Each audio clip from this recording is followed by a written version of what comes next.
do that. Our host is Brooks Newmark, who is a very old friend of mine, and I've known his wife since she was like 1 year old or 2 years old. So I knew his wife before he did. And his children, that doesn't make much sense. But you know what I mean. So he's a very old friend, and he is going to welcome you to the House of Commons. Well, thank you very much, Mike. I'm delighted to be here. Yes, I've known you since, I guess, before I got married. I've known you about 35 years, so that's a very long time. But anyway, I'd like to, I guess, welcome you all to my office. It's the end of 10 years for me. I'm actually stepping down in May, and I'm going to be joining the politics faculty at Oxford when I leave here.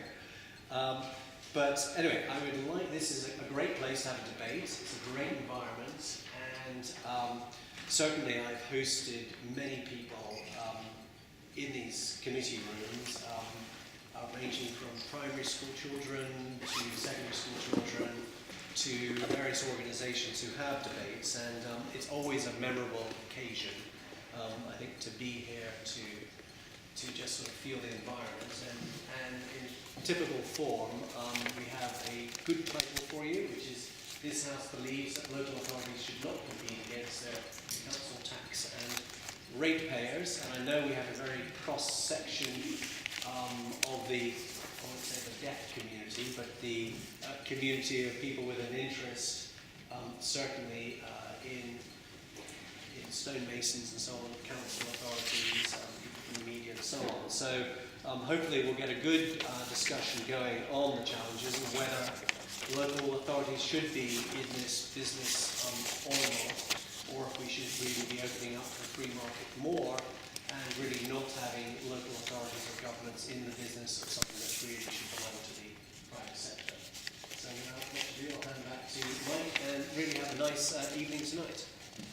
Thank you very much, Brooks, for having us, allowing us to be here. It's a great privilege.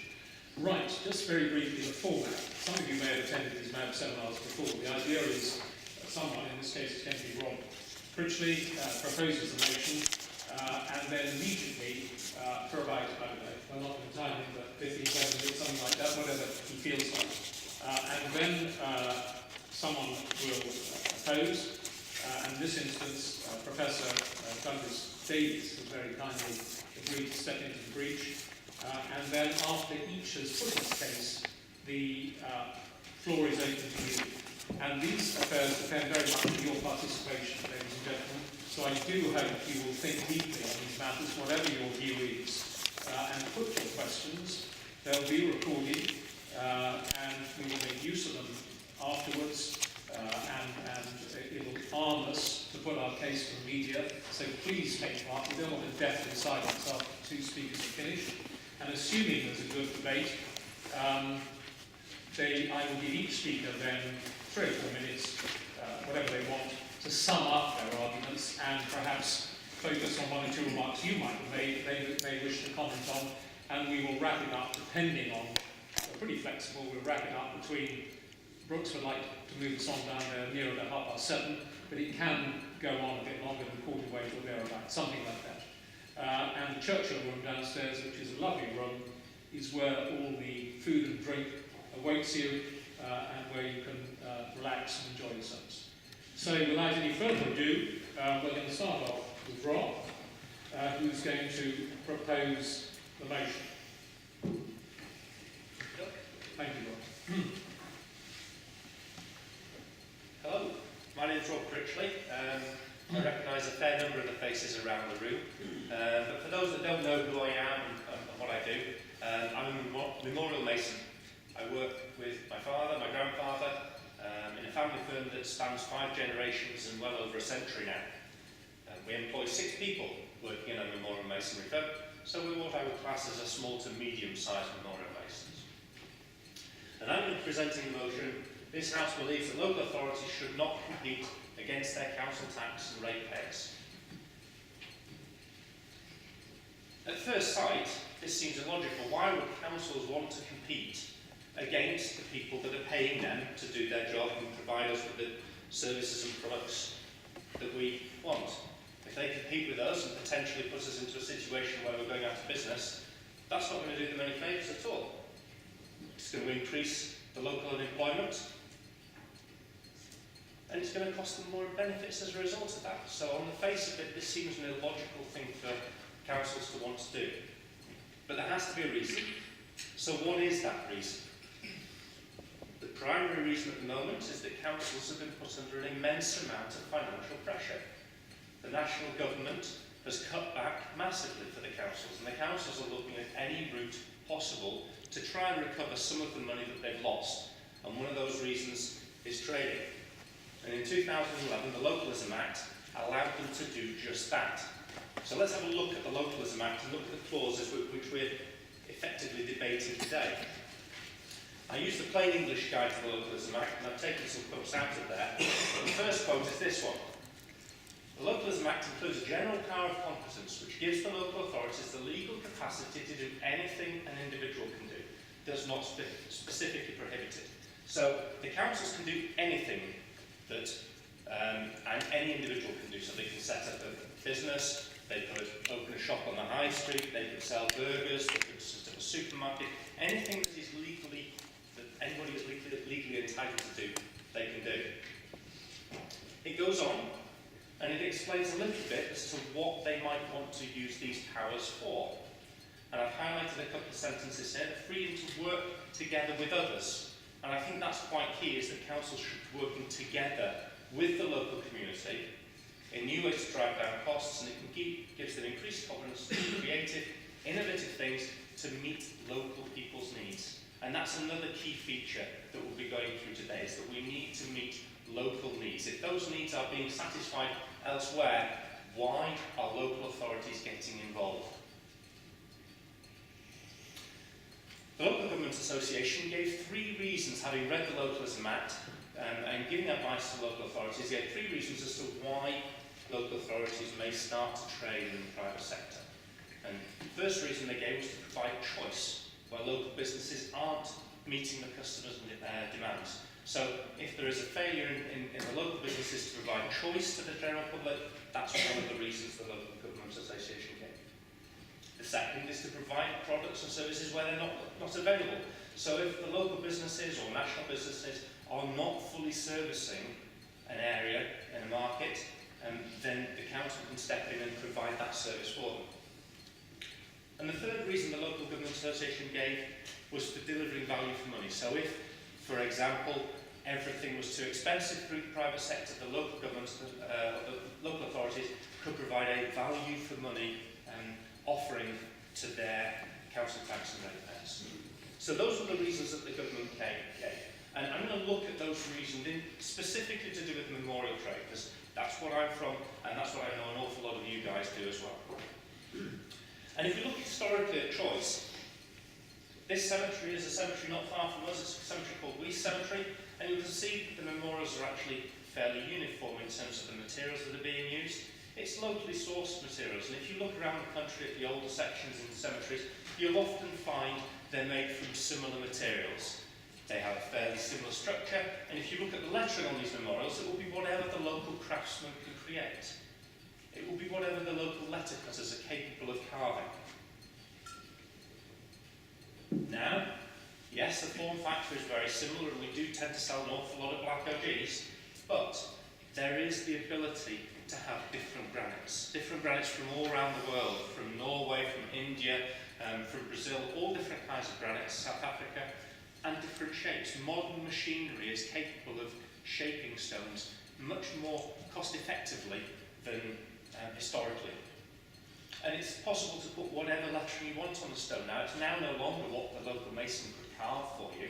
It's whatever you could put onto a computer screen. If you can sign your name, you can carve your name, your signature onto a memorial.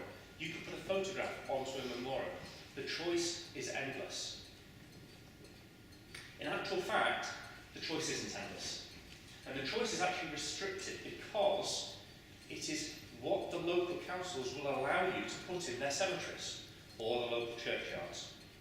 And in the UK, there are certain things that you're not allowed to put in. So for instance, this memorial here has got a piece of glass in it. That piece of glass is fully encased and it's protected from the outside from individuals wanting to cut themselves, but that memorial would not be allowed in the majority of cemeteries.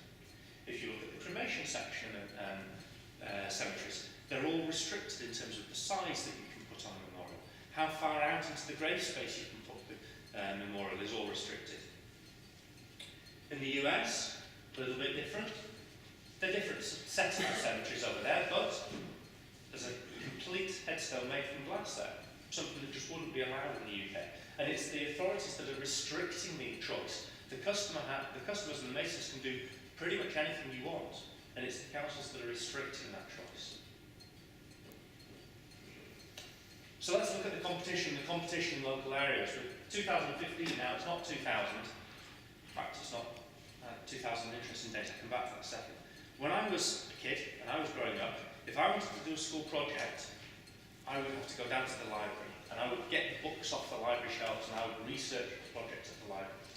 If I wanted to find a local tradesman, I'd go to the Yellow Pages, and the Yellow Pages in that day was a book, it wasn't a website. Times have changed. In 2000, I was working in IT, and one of my close friends lost his child. It was a very sad occasion for him, and he was desperate to find a teddy bear memorial. And I said, oh, no, I know these things exist because obviously I've seen them in my own parents' and grandparents' showrooms. I know you can get teddy bears, but try as we might, we couldn't find any pictures of teddy bear memorials online. That's the Google search results for teddy bear gravestone today. Hundreds of different styles of teddy bear gravestones. The competition is such that anybody can compete in this sort of marketplace. We're not just facing local businesses, local memorial masons setting up next to us. In our instance, they did really set up next to us, next door. We're looking at funeral directors. I know there's a fair few funeral directors in the room as well, but they're competing in the memorial trade, and they have an advantage over us because they see the customers or the bereaved before we do. We're also starting to face, and this is where today's debate comes in, competition from local authorities. They don't just see the bereaved that have come to a specific funeral director, they get to see every bereaved person that comes through the door. They have access to everybody who has been cremated or buried or ashes interred in their cemeteries. Competition is not just coming from local businesses, though, it's coming from the internet and national companies. There are companies that will fix memorials all over the country from websites.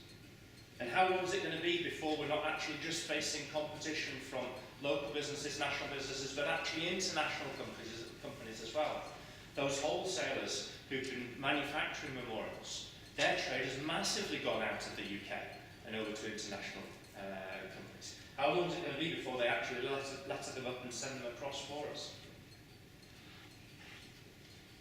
So the competition is clearly there, and that people are serving the market. So let's look at the final question, which was providing value for money.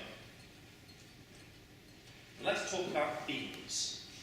Because beans, in 1996, were the source of a price war amongst the supermarkets. All the supermarkets were trying to discount from each other and offer beans at the lowest price possible, beans and white bread. A tin of beans in 1996 will cost you 5p. Now, maybe that was cost, maybe it was below cost. A realistic price today is now 29p, but counting for inflation, a realistic price for a tin of beans at value product is 16p. So they were clearly selling at cost or below.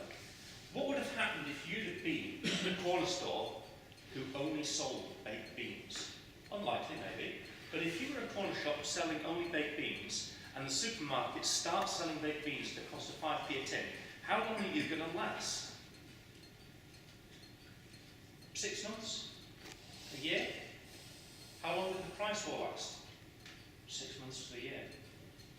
Would those businesses still be in business? Who's going to survive the price war, that sort of selling at cost?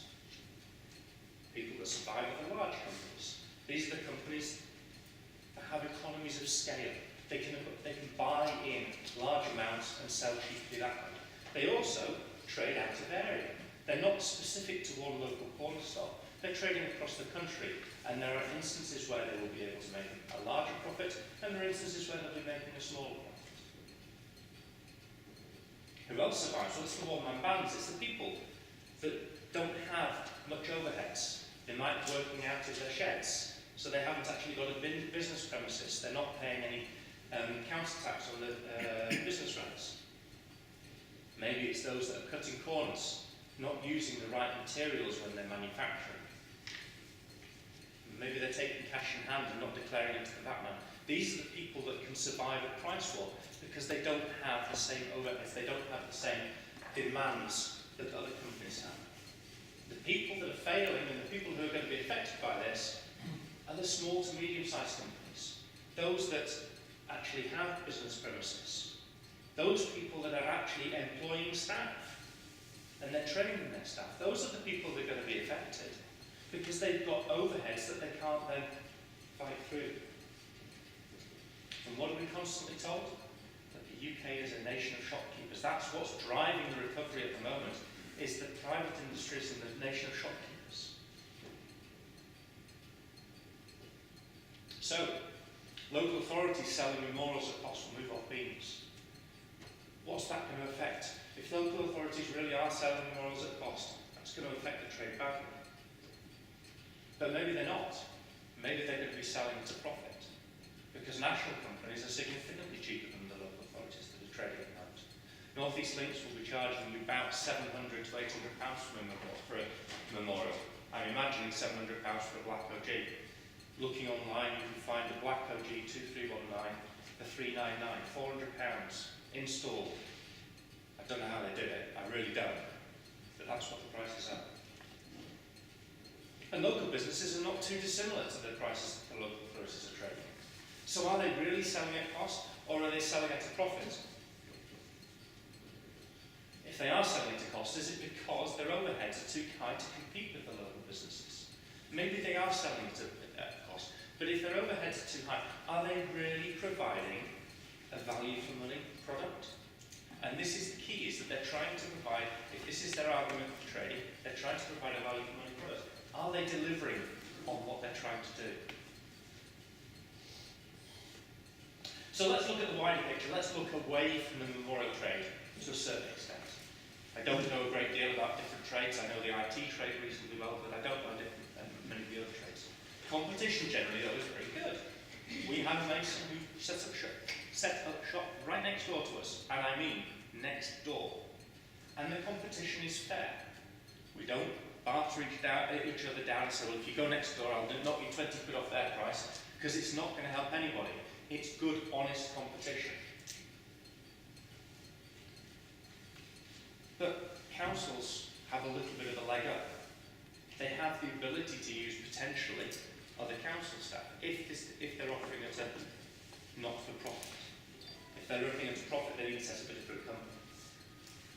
As examples, councils have been able to provide MOTs for some time now. The Localism Act has not changed that, but what the Localism Act has changed is it's meant that rather than just providing an MOT service, they're able to actually repair and maintain your car afterwards. And there's instances of big men delivering leaflets on behalf of the garages to every person in the area. Now, in actual fact, if you look at it a little bit closer, you realise that the bin men were delivering leaflets anyway. They were delivering the leaflets to state when your bin collection times were going to be over the Christmas period.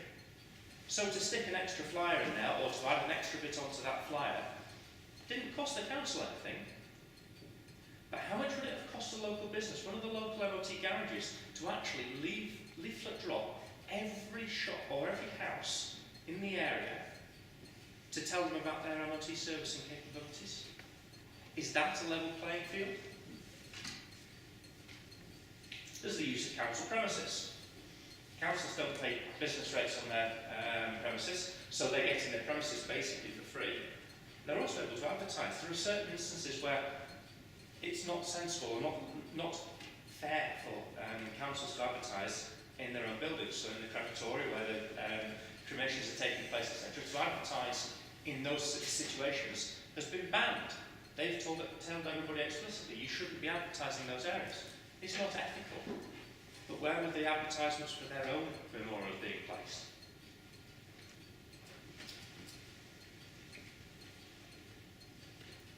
And they have access to data that's not available to other people. I've already said that they have access to everybody who has been cremated or buried in their cemeteries, not just the individual one done by a funeral director. And the memorial mason, being the last one in the chain, doesn't know anybody who's going to be wanting a memorial in the near future. They have to wait for the person to come through the door to them. If we look at investigating complaints and say, well, how are we going to actually maintain and manage and look at what's going on in the industry? Local businesses are investigated by national associations such as NAMM, such as BRAM. And worst case scenario, you can end up going to trading standards. But how are you going to investigate complaints against the councils? Because trading standards is part and parcel of the council. There's a conflict of interest there. Who's going to be actually investigating and challenging the councils if there are complaints against them? Qualifications. Councils set the regulations. They are the people who've regulated the cemeteries and for the good of the trade. It is important that masons are qualified. It is important they're fixing to the current standards. It is important because memorials were being made unsafe. And the council has been very good at putting regulations in place to ensure that this happens. But because the council is ultimately responsible for what happens in their cemetery, they're ultimately responsible and say, well, as long as the person's attended the course, that's fine. They know that that person's attended the course, they have a certificate of attendance, and they know that person has seen how it should be done. And so they say, well, I've sent my council work on that, I know they've done that, therefore they're okay to fix memorials. If you weren't a council member, you'd have to produce a certificate to say, I've not just been on that course, but I've proved I'm capable of doing the job I'm here to do. Is that a level playing field?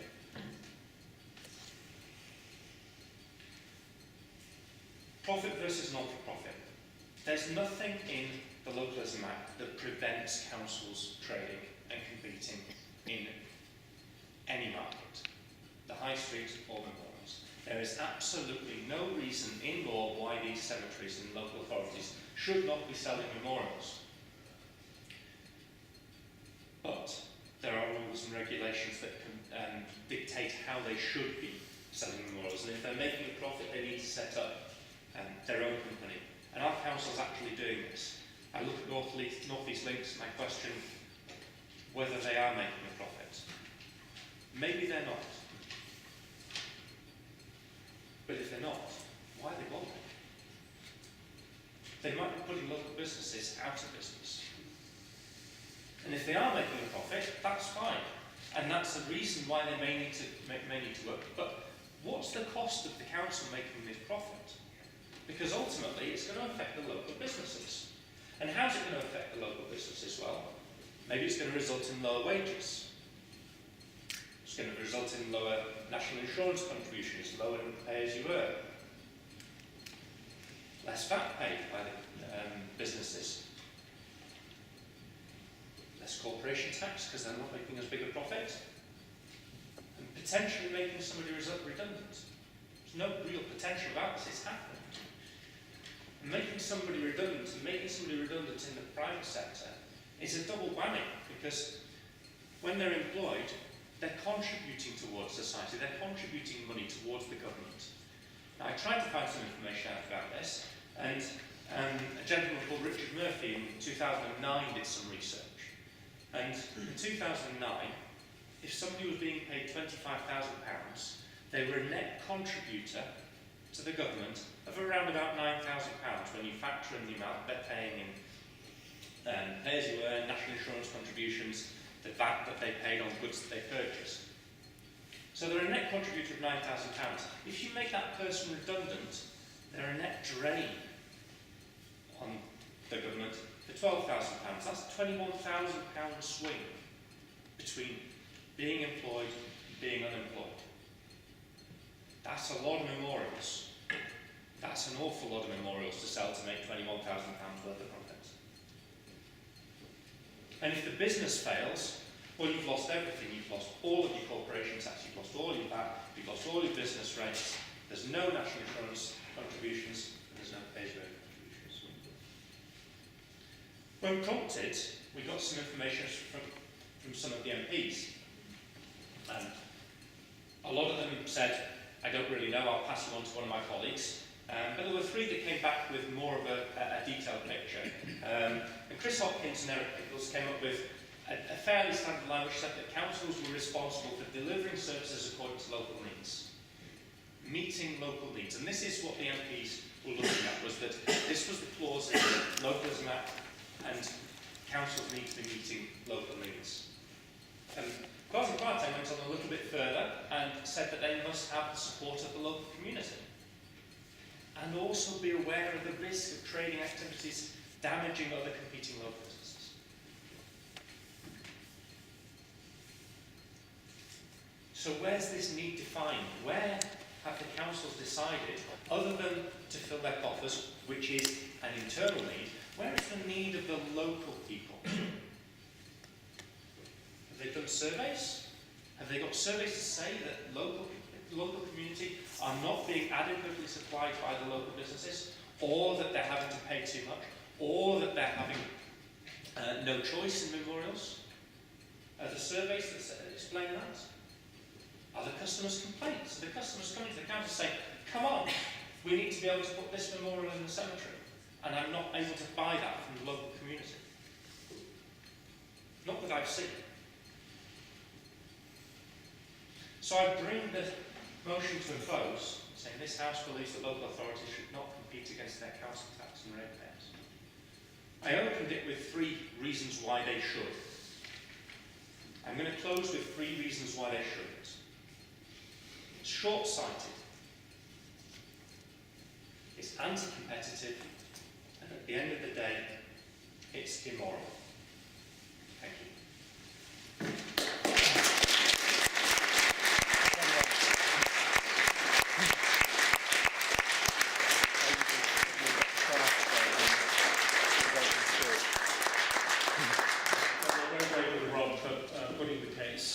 Now, if I could introduce Professor Douglas Davies, who comes from the Centre for Life and Death Studies at the Department of Theology and Religion at Durham University. It is perhaps notable, and I say this in the most neutral way, that I tried an awful lot of councillors, I won't say which ones, but some in London, some in the provinces, to oppose this motion. And I must have spoken, well, I spoke to about 18 councils and even more individuals, and I couldn't find a single council that was prepared to enter into this discussion. Make that what you will. So we're particularly grateful to Douglas Davies, Professor Douglas Davies, for standing in the breach. He's an academic, but he's bravely taken on the subject. And thank you very much indeed, Douglas. The floor is yours. Mr. Chairman, thank you very much indeed. Let me thank you for the opportunity to come and address this particular subject. I do so wearing an academic hat from our Centre for Death and Life Studies at Durham. We engage in lots of research, so if local authorities want to do research, we can do it for them, and we will do it as neutrally and as academically as I hope to engage in the issues underlying this particular motion today. What a strongly worded motion it is. It reminds me a little bit about asking you if you've stopped beating your wife yet. It's a strange motion when you read it, and I know that you've all come tonight to vote on the arguments themselves and not on the biases, professional commitments that you have waiting at home for you in your businesses. You've come to think about the ideas as such and to discuss them, and this is great. I rather agreed with Rob that when I was thinking about this, I did think actually of speaking on fish and chip shops and healthy takeaways. You mentioned burgers, that this indeed, it has that kind of open-endedness to the legislation which suggests that. But last time I was in this place, it was before a select committee of the Environmental Transport Committee, when the indefatigable Mrs. Gwyneth Dunwoody chaired it, exploring the great issue of reusing old graves. We conducted research, we interviewed 1,600 people in their own homes on the issue of whether graves should be reused again. Government has not moved on this since. So those who are present with a voice in this grand institution of Parliament, I hope will speak and speak loudly on that particular issue. Because in one sense, it's not entirely removed from the issue of headstones. That was a survey, it involved headstones. Did you visit the headstones of your mother, your father, your daughter, your son? But today, remembering that appearance before the select committee, not very far from this room, I was reminded that I should not speak about fish and chip shops, but in actual fact we were talking about headstones and about acquiring headstones. Now there are some big issues involved in this and some small ones. We could split hairs, or could we, as indeed Rob did in his concluding comments, deal with some remarkably large issues, and I intend to deal with a few of them. To the point then, yes, the Localism Act 2011, effective from February the 17th, 2013. Yes, allowing local authorities through their general power of competence. Ladies and gentlemen, they are allowed to do what any member of the public can do. Aren't you glad that our Parliament regards us all as having a general power of competence? What a wonderful thing it is to be competent in life. Is everybody involved in this great debate, as it were, competent in their own parts? We'll come back to this. Government has been proactive in this. So there's no point in saying, really, have people come and demanded this, this and this. We live in a society where we expect Parliament to be proactive. Our representatives in this place, in both places I suppose, are there to pick up issues, to be proactive about them, to do what those of us who sit on our backsides, whether as memorial masons or as members of local authorities, might not do. Proactivity is what good legislation is about. And I think we have a piece of good legislation here to discuss tonight. Money is crucial to it. It is important whether you're being asked to pay £600, £1,000, £1,200 or whatever it is for a headstone in place. And we know the variation of costs across the country, styles, etc., etc. For some people, that is a large sum of money. One of the most important things that should happen in this country, in this place and elsewhere, is a kind of a psychological test of how much you earn and how much somebody, and what life means for someone who earns half of what you earn, a quarter of what you earn. The relative nature of money. To some people who work in this place, £1,000 is nothing. They could get out their chequebook, get out their card, £1,000 quid, there it is, no probs. As the young would say, no probs. But for a significant minority of the 25%, because look, 75% of us are burned in this country now, with all the little facts that go up, we're not talking about those tonight. Amongst the 25%, there's a significant minority for whom £600, £1,000 is a lot of money. People without savings. Imagine not having any savings when your mother dies, when your father dies. You've got little resource. Perhaps that's where the local authority is going to come in. Money, in other words, is ethical. Now, the proposal of the motion ended up arguing immorality to this piece of government legislation. That's interesting. Claiming that Parliament is immoral. Well, that's interesting. As a debating point, that's interesting. Do you think that? Or do you think it's immoral that someone with very little money shouldn't perhaps be able to go to their local authority without the other kind of recourse one can have if one has no money at the moment, as it were, and get a cheaper headstone? And we'll come back to cheaper headstones.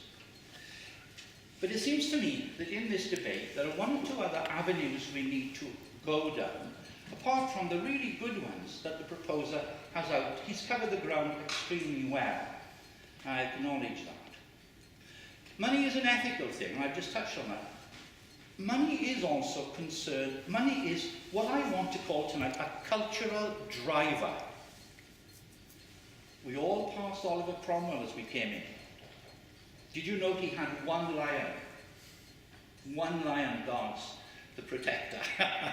Interesting.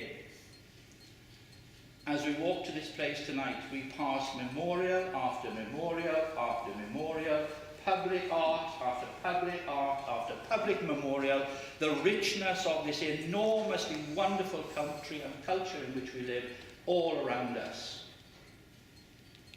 Bear that in mind for a moment. The quality of life depends on cultural diversity. Now you're saying to yourself, where on earth is he taking us now? He's taking us somewhere. Quality of life depends on cultural diversity. Diversity is very big in local authorities. Diversity training is something everybody will go on. There's legislation on diversity.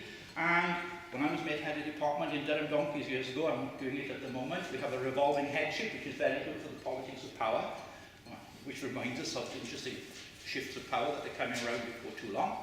I was sent for my diversity training, and I sat there with about 10 other heads of department being diversity trained.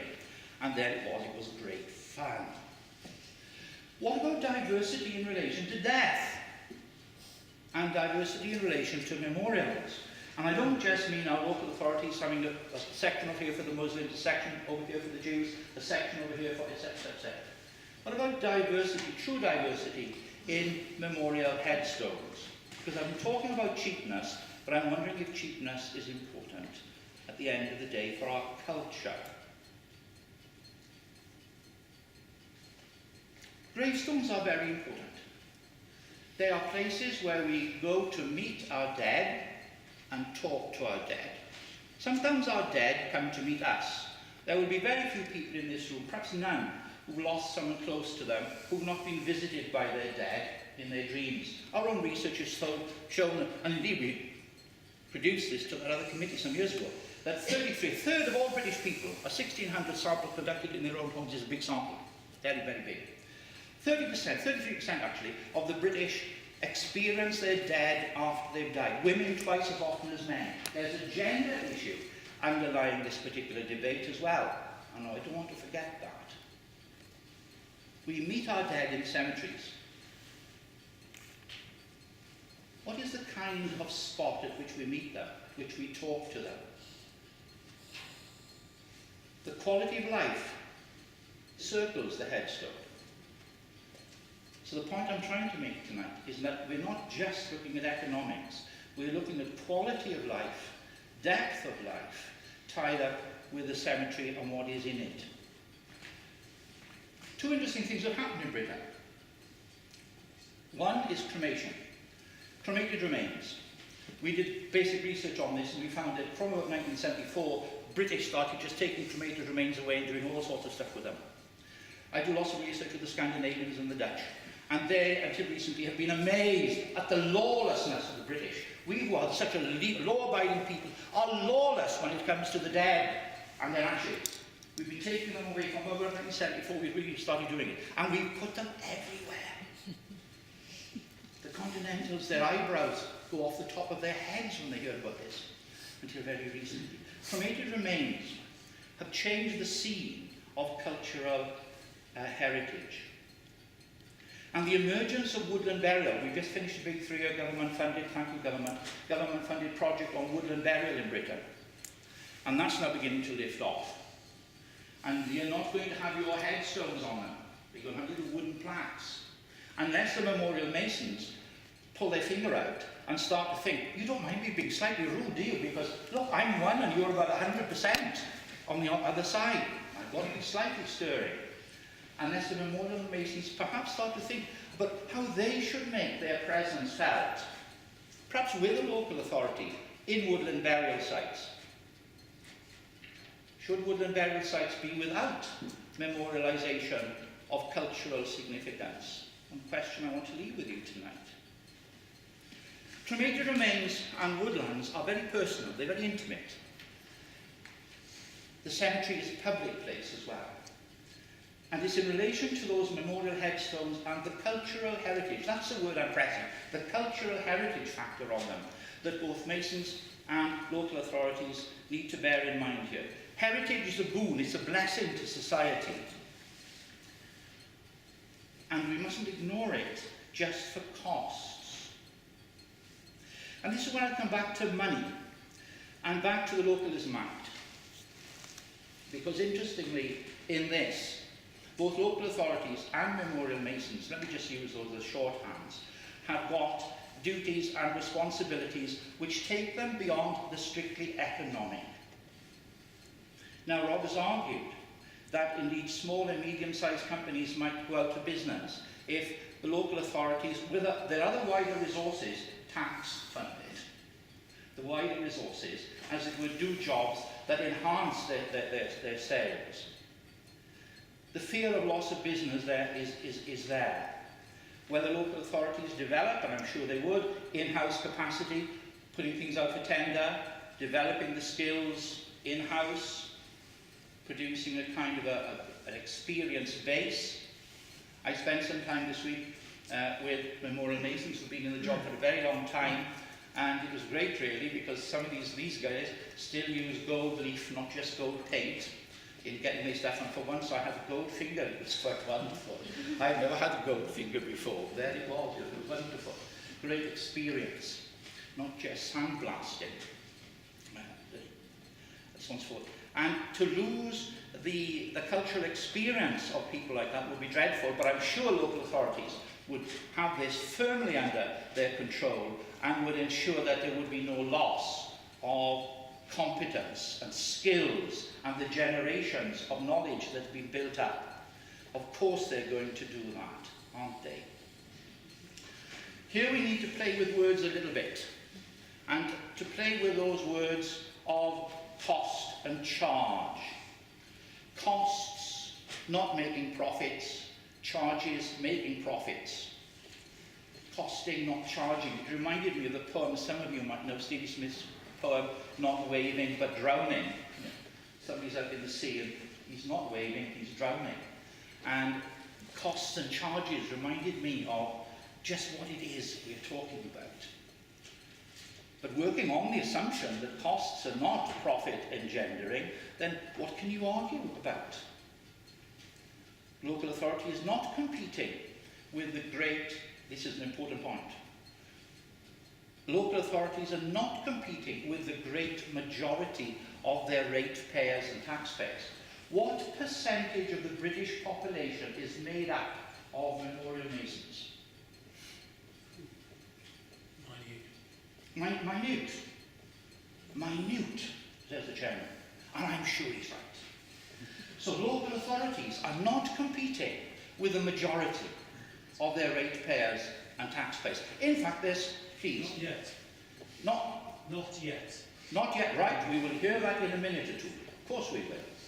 But it seems to me that it's a minute at this moment proportion. So that's an unfair, that's one of the unfair couchings of the motion. The motion is a naughty motion because it's suggesting that the local authorities are attacking all their ratepayers, all their taxpayers, or at least a significant number of them. It is, as our chairman just said, minute.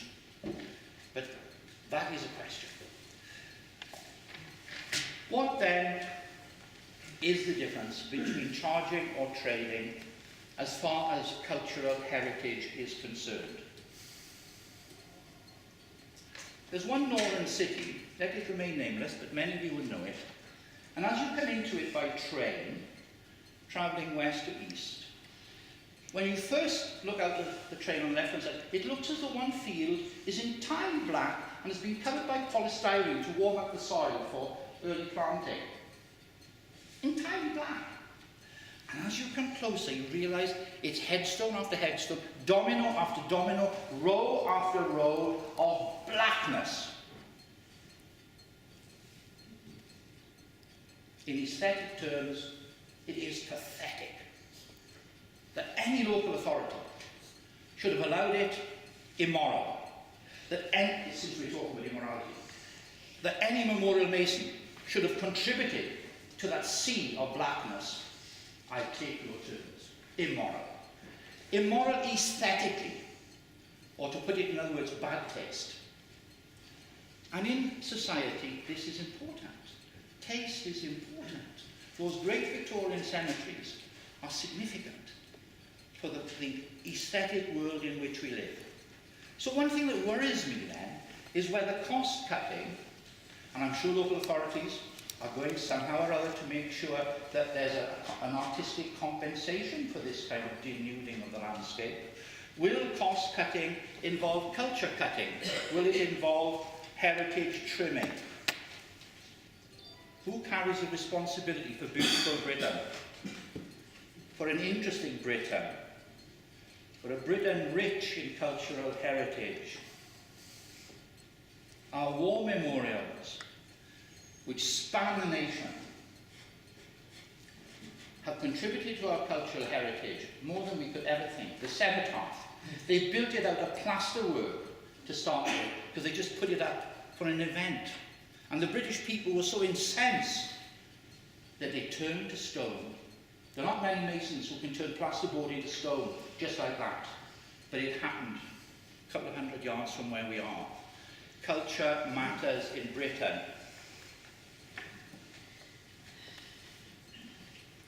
So, as I draw to a close, it strikes me there are tremendous responsibilities ensuing from this particular Localism Act.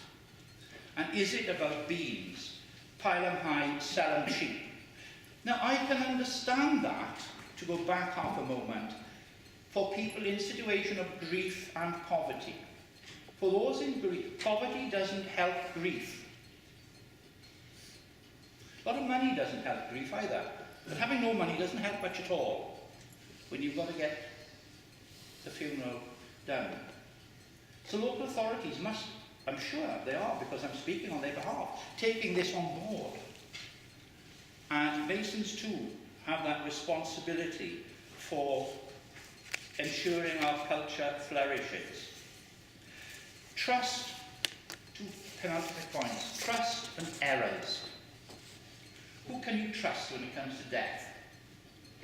We've spent the last 30 or 25, 30 years studying death in Britain in various shapes and forms. The cases where trust has failed are not very many, but where they happen, they're big. Trust. Who do you trust your dead to? Funeral directors are remarkable people by and large. Frontline as though they are. Quite remarkable people. Who do you trust? Will the public trust local authorities? Because in a sense, Parliament can propose, but the people dispose.